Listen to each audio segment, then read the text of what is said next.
الحمد لله على إحسانه وشكر له على توفيقه وامتنانه. أشهد أن لا إله إلا الله وحده لا شريك له تعظيما لشأنه، وأشهد أن محمدا عبده ورسوله الداعي إلى رضوانه، صلوات الله وسلامه عليه وعلى آله وأصحابه ومن تبعهم بإحسان إلى يوم الدين. أما بعد، فالسلام عليكم ورحمة الله وبركاته. Ang lahat ng papuri at pasasalamat at pagdakila ay para lamang sa Allah subhanahu wa ta'ala. Dinadakila at pinapasalamatan natin ng Allah sa lahat ng mga biyaya na ipinagkaloob sa atin ng Allah subhanahu wa ta'ala. At bilang isang mananampalataya, marapat nating pasalamatan ang Allah subhanahu wa ta'ala sa anumang mga bagay na ating nakakamit bawat araw. Mga kapatid sa pananampalatayang Islam, sa mga oras na ito, biiznillah, ay isasalin natin na maikling pagsasalin ang khutbah na ating narinig kanina sa masjid. At dalangin natin sa Allah subhanahu wa ta'ala na maging kapakipakinabang ang ating mga maririnig at insyaAllah ta'ala ay maging saksi sa atin pagdating sa araw ng paghukom. Mga kapatid sa pananampalatayang Islam, ang pagiging mabuti sa magulang, amrun amara bihi syari', bagay na ipinag-utos sa Islam. Bal birrul walidain laha manzilatun 'azimatun rafi'atun 'inda Allah 'azza wa jalla. Bagkus ang pagiging mabuti sa magulang ay may napakataas na antas, at ang bawat isa sa atin ay kailangan maging mabuti sa kanilang mga magulang. Ang Allah subhanahu wa ta'ala, pagkatapos niyang binanggit na dapat sa lamang sambahin, ay binanggit niya na maging mabuti sa ating mga magulang.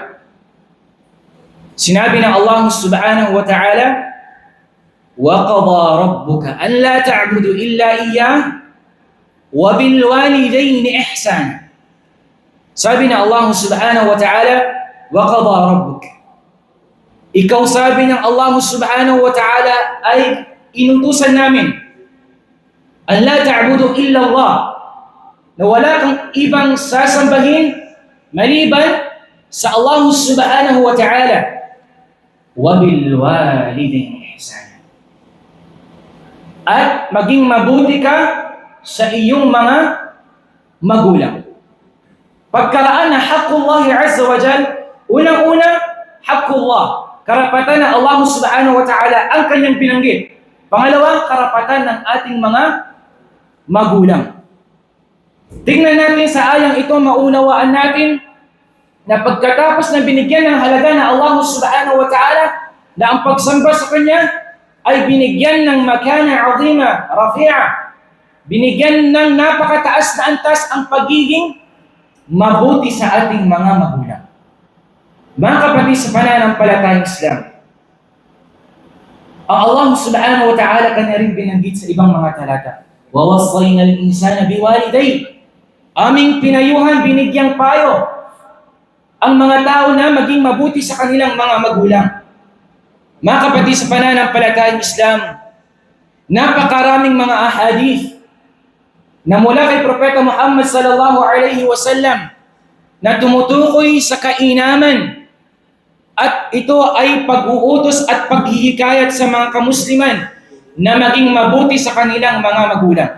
Sinabi ng mahal ng Propeta sallallahu alaihi wasallam, nung tinanong siya ng isa sa mga sahaba, si Abdullah bin Mas'ud radiyallahu anhu, wa huwa min afqahi sahabati, siya ay kabilang sa pinaka maalam sa mga sahaba ng Rasul sallallahu alaihi wasallam, kanyang tinanong, Sa'altu an-Nabiy sallallahu alaihi wasallam, ayyul a'mali ahabbu ila Allah.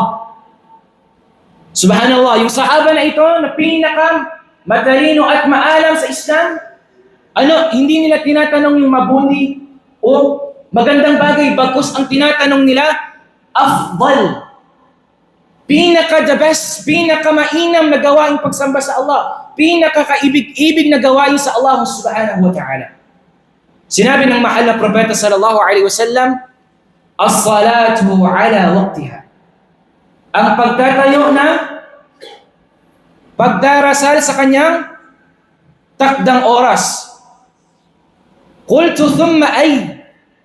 Pagkatapos sinabi niya, ano pa ya Rasulullah?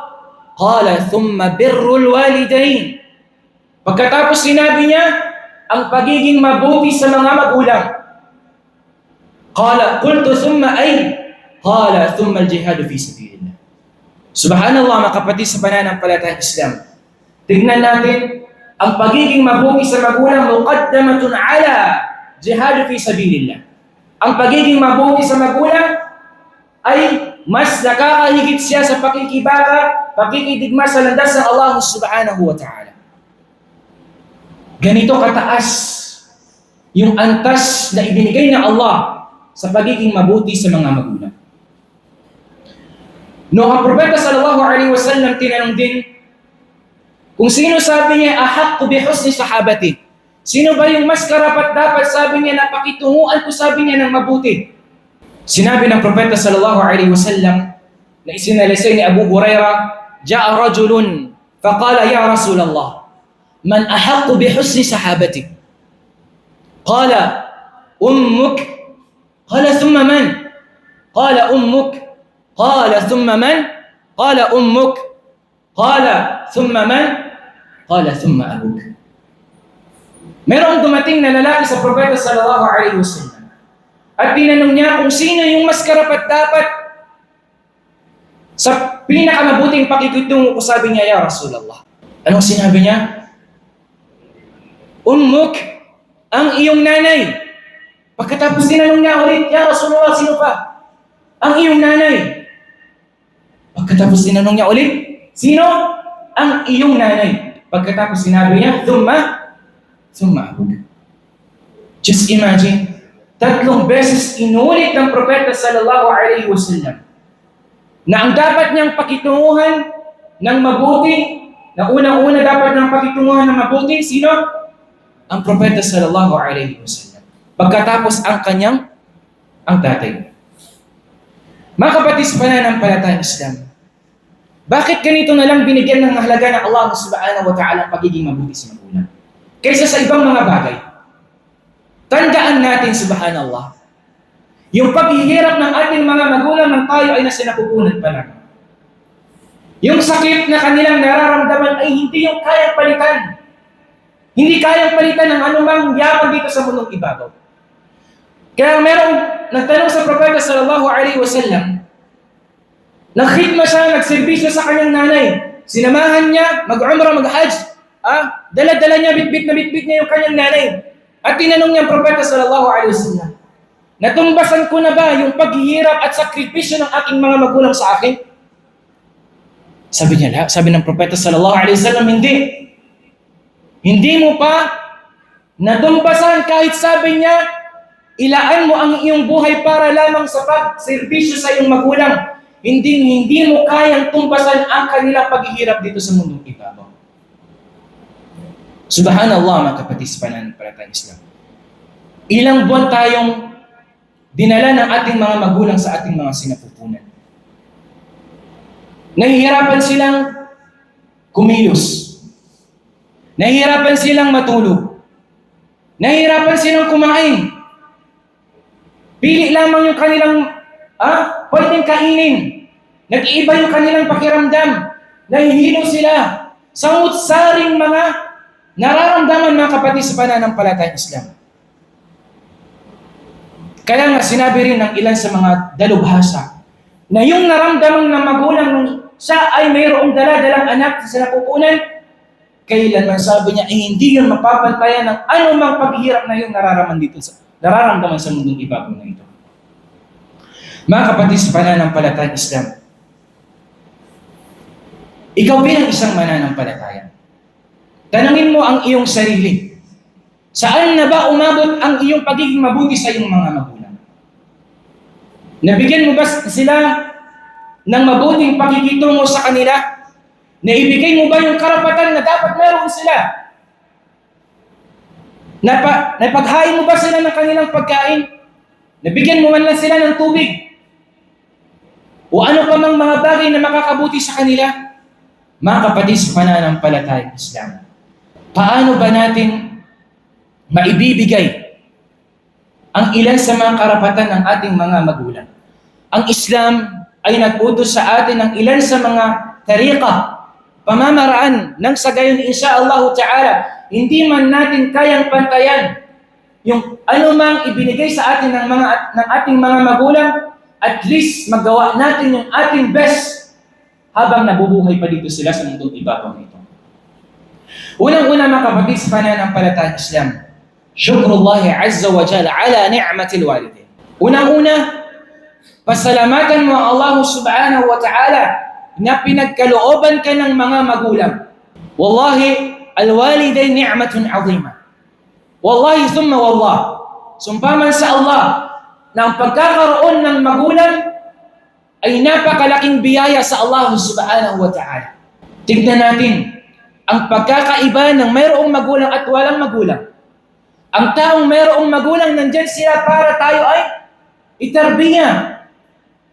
Para ibigay sa atin yung ating mga pangangailangan. Nag-aruga sila sa atin subhanallah. Samantala ang walang mga magulang, walang nagbibigay ng anumang kanilang pangangailangan. Nangungulila sila. In times na mayroong silang pangangailangan, sa oras ng kapighatian, wala silang malalapitan. Pero nandyan yung magulang mo, alhamdulillah. Ikaw kapatid sa pananampalatayang Islam, habang nandyan pa yung magulang mo, pasalamatan mo Allah. Ipakita mo sa kanila yung karapatan na mayroon dapat ipakita sa kanila o kaya ibigay sa kanila. Pangalawa mga kapatid sa pananampalatayang Islam, syukrul walidaini ala tarbiyatil waladi wa mura'atihi lah. Pangalawa, ang pasasalamat sa walidain sa kanilang pag-aaruga sa atin, pagdidisiplina sa atin. Alhamdulillah kung ang iyong magulang namulat sila na ang kanilang relihiyon ng Islam, na tinuro sa atin kung sino ang tunay na ating Panginoon. Itinuro sa atin kung paano magsala. Hinikaya tayo paano mag-fasting sa buwan ng Ramadan, magsala ng Tarawih, at iba pang mga bagay. Samantala, ang mga magulang na kinamulatan nila, ang magulang natin na kinamulatan nila ay hindi Islam. Hindi ba mabigat yun para sa atin? Pero gayon pa man mga kapatid sa pananampalatayang Islam, gayon pa man, kahit na hindi sila mga Muslim, kailangan natin ipakita sa kanila ang magiging mabuti sa kanila. Ipakita natin sa kanila ang ihsan, ang pagiging mabuti sa kanila, at ta'atuhuma fima amar, at pagsunod sa kanila sa mga ipinag-utos ng Allah subhanahu wa ta'ala. Pangatlo mga kapatid sa pananampalatayang Islam, adamu adhiyatihima bil qawli sayyi. Pangatlo, huwag na huwag mo silang pagsalitaan ng mga masasamang salita. At ano yung kalimitan nating naririnig sa mga kabataan sa panahon natin ngayon? Sa tuwing iniutusan sila ng kanilang mga magulang, ano sinasabi nila? وَهَذَا ذَكَرَ اللَّهُ عَزَّ وَجَلَّ فِي كِتَابِهِ فَلَا تَقُلْ لَهُمَا أُفٍّ. Ang uf na ito yung sinasabi ng mga kabataan na palatandaan, alama na ito ay pagtanggi sa mga ipinag-uutos nila sa atin. Subhanallah, sa panahon natin ngayon, kaliwat ka ng mga kabataan na walang pagsunod sa kanilang mga magulang. Anong ginagawa nila sa kanilang magulang? Sinusuway nila. At ang pinakamasakit, yung mumurahin ka ng iyong mga anak. Wallahi al-azim. Ngayon sa panahon natin, walang mga adab ang mga kabataan.